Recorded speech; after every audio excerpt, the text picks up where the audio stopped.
Sir chairman साहब आपका बहुत बहुत सर चल नहीं रहा है आपका बहुत बहुत शुक्रिया। उठो मेरी दुनिया के गरीबों को जगा दो, काख उम्रा के दरो दीवार हिला दो। जिस खेत से दहकान को मैसर न हो रोज़ी, उस खेत के हर खोशे गुंदुम को जला दो। चेयरमैन साहब, पब्लिक सेक्टर की हालत क्या है मैं आपको अपनी मिसाल से बताता हूँ। 2008 में मैं भी पब्लिक सेक्टर में काम करता था। 14 साल के बाद जब मैंने नौकरी छोड़ी, 2008 से आज 2026 है और अभी तक कुछ मेरे एरिया वहाँ बकाया है। तो आप उससे अंदाज़ा लगा सकते हैं कि क्या मज़दूर की हालत क्या है। मेरे प्रॉफिट का कहना है कि मज़दूर को मज़दूरी जो है वो पसीना आने से पहले दिया जाए, और क्या वजह है कि आज आप मज़दूर से उसके स्ट्राइक करने का भी हम हक छीन रहे हैं।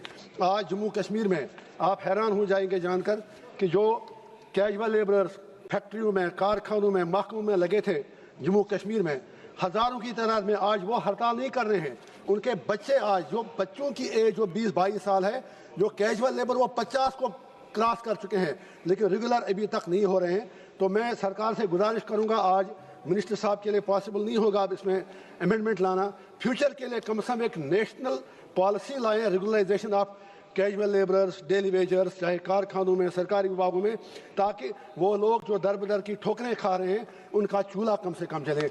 इसी तरह जो पोर्टर्स बॉर्डर पे काम करते हैं, करना से लेके कन्याकुमारी तक, फौज के साथ, बीएसएफ के साथ, जब उन्हें कुछ होता है उनके राइट्स बिल्कुल भी प्रोटेक्टेड नहीं। अभी सर जम्मू कश्मीर में 2 पोर्टर बारामूला में काम करते करते जहाँ बाक हुए, मामूली उनको मुआवजा मिलता है, कोई कंपनसेशन नहीं।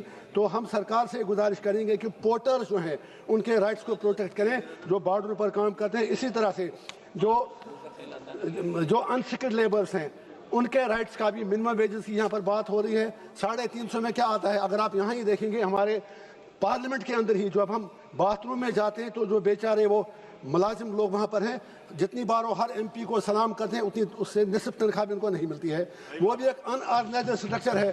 कम से कम ऐसे लोगों का हमें ख्याल रखने की ज़रूरत है।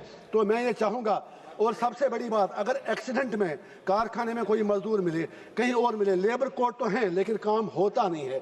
जो आपकी अदालतें हैं, लेबर कोर्ट्स जो आपने डिजिग्नेट किए हैं, स्टेट कमिश्नर लेबर हैं, बाकी लोग हैं, उनको लगता है वो पोस्टिंग उनकी बेकार जगह पे है, वो वहाँ पर टाइम पास के लिए जाते हैं। तो हमारी सरकार से गुजारिश होगी कि जब एक्सीडेंट में किसी मुलाजिम का, किसी मजदूर का, किसी कारकुन की बाजू कटती है, किसी का पाँव कटता है, तो उसको फिर दर बदर की ठोकरें खानी पड़ती हैं।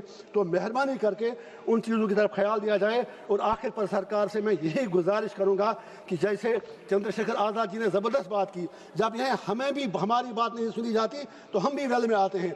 जब आप मजदूरों का गला काटेंगे, अब आप 100 से 300 आ जाइए, 51% आएंगे तभी यूनियन बनाएंगे, फिर सारे देश कैसे। बस जस्ट 30 सेकंड मेरी सरकार से इतनी गुजारिश है कि मजदूरों का गला मत घूंटिए, चाहे महल आपका बने, महल किसी का बने, उसमें मजदूरों का खून होता है। अगर हम उनके खून की कदर, अगर हम उनकी मेहनत की कदर न करें तो वो बहुत बड़ा अन्याय होगा।